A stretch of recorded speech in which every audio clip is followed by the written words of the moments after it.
Hi guys! Welcome back to my channel and this is Cherry Bells 95. And for today's video, ayun na nga sa aking title kung nakikita nyo.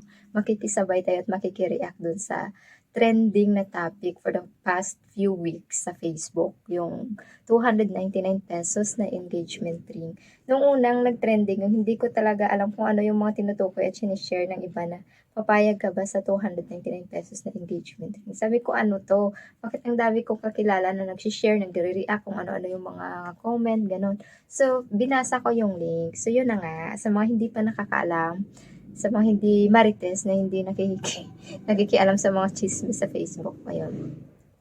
So, may babae na nag-post sa Facebook na sobrang dismaya niya, sobrang disappoint siya dahil yung boyfriend niya for 8 years ay nag-propose sa kanya at yung binigay sa kanya na singsing is 299 pesos lang yung worth ng ring na nakikita niya lang daw sa Shopee, sa online, ganun.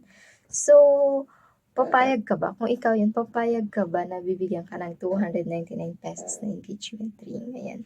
So, kung ako personally, ang opinion ko doon, papayag ba ako pag binigyan ako ng 299 pesos na engagement ring? Oo naman.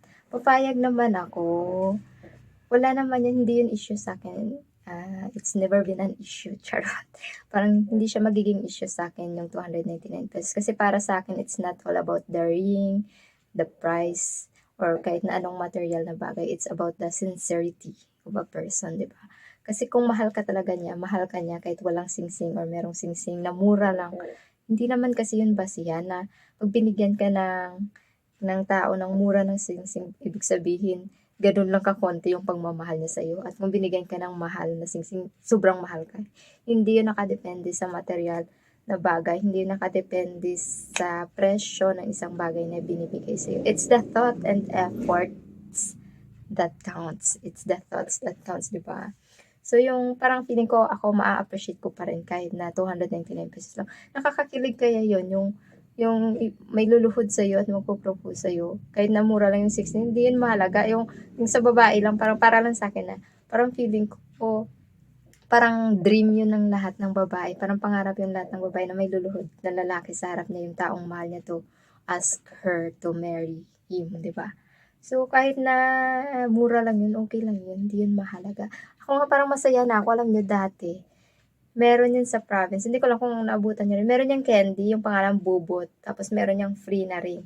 Ang hilig-hilig na yung bumili nun kasi ang dami naming singsing na malalagay sa kamay. Kasi tuwing pack ng candy, meron siyang ring na kasama. So, kahit yun lang yung ibigay sa akin, masaya na ako doon. Kasi, totoo naman eh, hindi yun sa presyo, hindi ibig sabihin na, kasi yung sabi nun ng babae, bakit 299 pesos yung binigay sa kanya? Parang yun lang ba yung worth niya?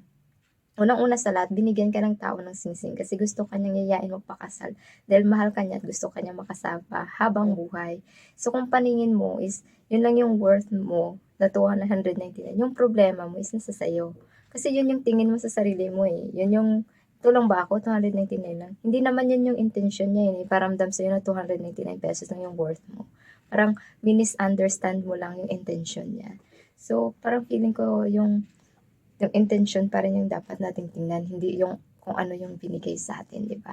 So, parang yun lang. Parang ang dami naman natin kakilala na ang mahal-mahal ng mga singsing na binibigay pag nagpo-propose, ang bongga-bongga ng kasal kapag kinakasal. Pero after a year, after 2 years, naghihiwalay din. So, para saan yung pinakamahal na singsing? Pansan na, charot. Yun, so parang useless. Parang hindi siya importante sa akin. Hindi importante yung price, kung magkano. Ang mahalaga, mahal ka ng tao, alam niya kung paano ka alagaan, paano ka respetuhin, paano ka mahalin ng totoo at hindi ka niya lulukuhin. At ang higit sa lahat ay kung paano ka rin tratuhin ng family niya. I think yun yung mahalaga. Hindi material, hindi mahal na mahal na mahal na mahal na engagement ring. Ayan. So, kahit mura lang, basta mahal ka, di ba? Aanin mo yung mura, aanin mo yung mahal na engagement ring kung after nun gutom kayo. Malay mo 'di ba, kaya kanya binibigyan lang ng mura na ganito kasi mas pinag-iipunan niya yung future niyo, yung para sa magiging buhay niyo after ng kasal niyo, para sa magiging anak niyo, 'di ba? So yun, so para lang sa akin 'to, kasi iba-iba naman yung tao, eh. Iba-iba naman yung iba-iba naman yung pag-iisip natin, iba-iba naman yung mga ini-expect natin at kung yung mga pananaw natin sa buhay. So, it's for me, okay lang yung 299 pesos na rin. hindi siya issue sa akin and hindi siya nakakababa ng pagkababae ko. Parang feeling, para sa akin, hindi siya nakakababa ng pagkababae ko. Yan. Hindi naman kasi ako maarte, hindi rin ako maluho masyado. Yun. So, yun lang para sa akin. Naiintindihan ko rin yung iba kasi sinasabi din naman ng iba na hindi ka nga makabigay or makabili ng engagement ring, paano mo ako bubuhayin? Bakit? Hindi naman engagement ring na yung basihan siguro para buhayin kayo. Ang mahalaga, kahit na mura lang, kasi yun lang naman yung afford niya. Ang mahalaga, nakikita mong nagsisipag siya at nag-e-effort siya magtrabaho para buhayin ka. I think yun yung pinaka-importante. So, okay lang yung tunay na yung iba nga may anak na wala pa rin engagement ring, di ba? Yun. So, yun lang. Kayo, ano yung opinion nyo? Papayag ba kayo sa 299 pesos na engagement ring? So, for me, yes, it's not an issue. Yun lang. Thank you so much for watching. Please like, comment kayo kung ano yung mga opinion nyo, and subscribe na rin sa aking channel para updated kayo sa aking mga bagong videos. Thank you so much everyone. Bye-bye.